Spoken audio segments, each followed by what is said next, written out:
আমি সবার উপকার করি, কিন্তু সবাই আমার বদনাম করে। এই নিয়ে শুনুন ছোট্ট একটি গল্প, যা শোনার পরে আর আপনার খারাপ লাগবে না।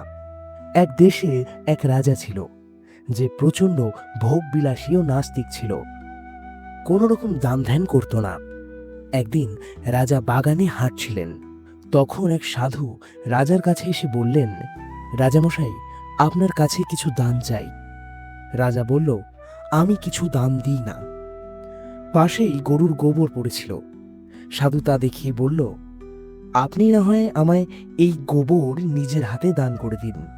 রাজা দেখলেন এই সাধু খুব সহজে ছাড়বে না, তাই তাকে গোবর দিয়ে দিলেন। সাধু চলে গেল। পরের দিন সকালে ঘুম থেকে উঠে দেখেন চারিদিকে খুব দুর্গন্ধ। বাগানের দিকে তাকিয়ে দেখেন বাগানে ভর্তি গোবর পড়ে রয়েছে। রাজা বুঝতে পারেন নিশ্চয়ই সাধু বাবাকে কাল গোবর দিয়েছিলেন, তাই এই রকম হয়েছে। রাজা সাধুকে খুঁজে বের করে তার কাছে গিয়ে বললেন, সাধু বাবা, আমার ভুল হয়ে গেছে, আমায় ক্ষমা করে দিন। সাধু বললেন, তুমি যা আমায় দিয়েছ আমি তাই তোমায় বেশি করে ফেরত দিয়েছি। রাজা বললেন, আমার শিক্ষা হয়ে গেছে, দয়া করে আমায় ক্ষমা করুন। সাধু বললেন, ঠিক আছে, তুমি এমন ব্যবস্থা করো যাতে রাজ্যের সবাই তোমার নামে খারাপ বলে। রাজা ফিরে গিয়ে সবাইকে বলে দিলেন।